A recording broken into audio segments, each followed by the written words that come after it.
Oh man, rain, rain, rain. What do we do? What do we do when we have day after day after day in rain and we can't cut our grass? I'm going to cover that, so hold on one sec.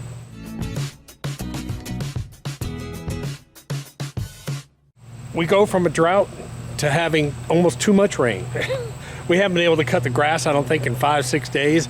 It's way too long, so what do? That's a common question that I get. First, in the lawn guides, we cover a lot of this, and in previous videos, I talked about the difference between scalping and a hard cut. Scalp takes all the green off, and a hard cut leaves the green, but just brings it down to get it back into manageable shape. And that's what we're doing now. I told Ryan, it was funny because Ryan said, well, why don't we just raise up the mowers? And I said, that's the mistake that most people make, is the grass starts to get a little bit high, and they say, well, just raise up the mower, and then it gets out of control. You got to make that decision to make that hard cut, and I'll show you that here in a second. Also, I'll run out real quick. This is day number 1 where we started working on the house. They're digging the footings for the new sunroom. I'll take you out and maybe show you that and some of the stuff we're doing out there. But make sure you get the lawn guides. Lawn guides are free, use them. So let me take you out front, show you Ryan cutting this down and what we're doing. Okay, so here's the problem. The problem is you've had rain and rain and rain for 5 days and your grass is out of control. What do you got to do? You do what I'm going to do, which is you just basically say screw it and you just cut it hard. You got to make that decision to give one hard cut. So Ryan was kind of freaking out because he's out here cutting with me and he's like, dude, you really want it that low? Look at it. And I said, yeah. I said, we got to get this back under control. I said, if we keep bumping up the reel mower and bumping up the reel mowers, you know, we're going to have 3-inch tall grass, and we just can't have that.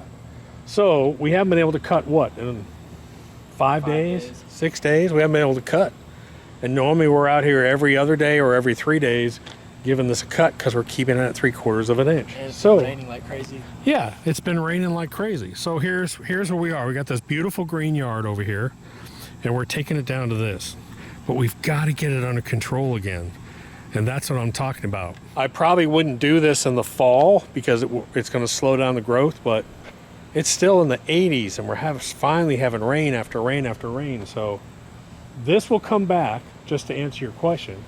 This will turn green probably in about 3 days. This whole thing will turn green again, yeah. But it will be at the height that we want. Because right now it's just out of control. So go ahead and fire that up. We're using the True Cut. Anytime I do a real hard deep cut, I actually like to use the big True Cut. It's easier on the reel mowers.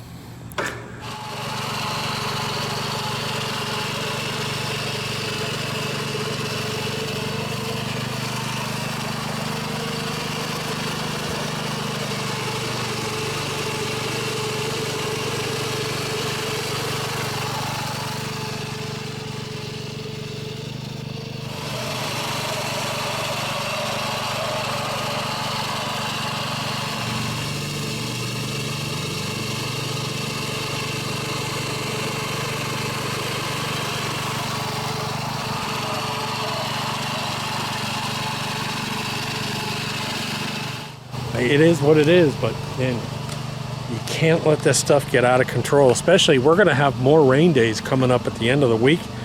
We've got like 4 days where it's 55% chance of thunderstorms. You got to take it back. All right, so there it is. Doesn't look horrible, but it's not pretty. Now let's show you the back. Now, if you remember, the back has made a phenomenal recovery from when we abandoned it. So here he is cutting. Can you see the difference here? Beautiful, lush, green lawn, and then this nasty yellow. But if you're going to keep a short lawn, or if you're in a period of heavy rains,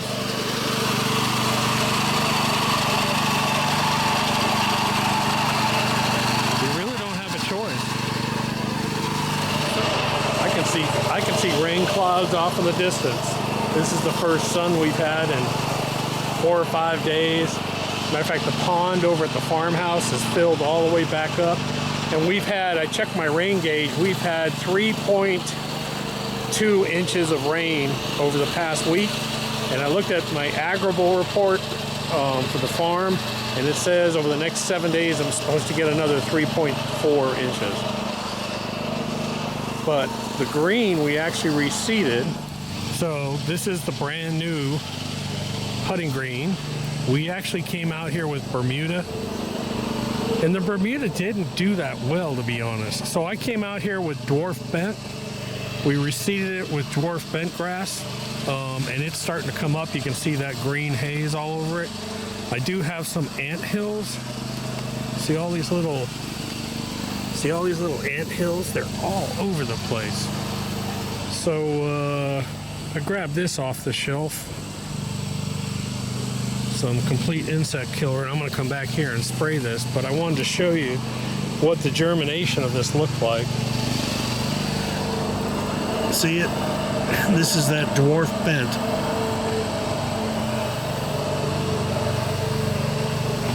We're not expecting to be honest, we're really not expecting a real wonderful putting green, but we want to keep it looking like a putting green, you know? So I said, hey, the cooler temperatures are coming, so let's put in a cool season grass, which that bent is.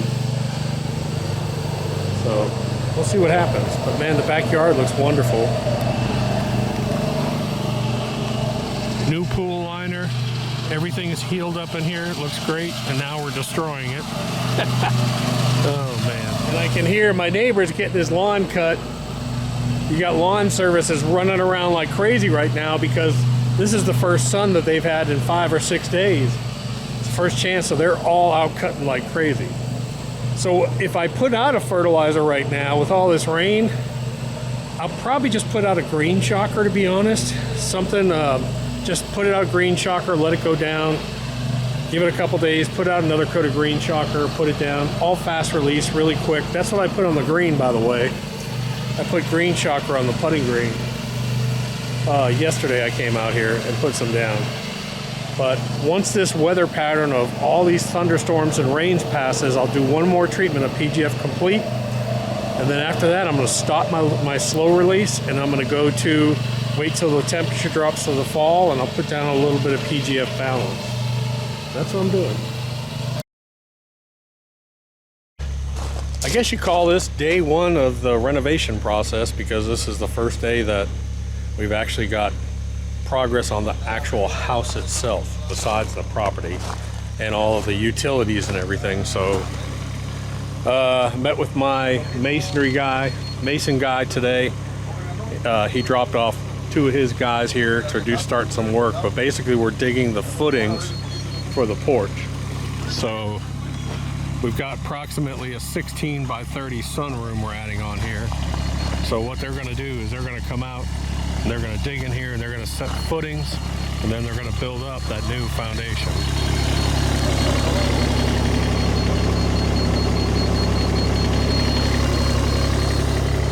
Then eventually what we'll have is, off this sunroom, we'll have a deck here, about a 10 by 10 deck right here.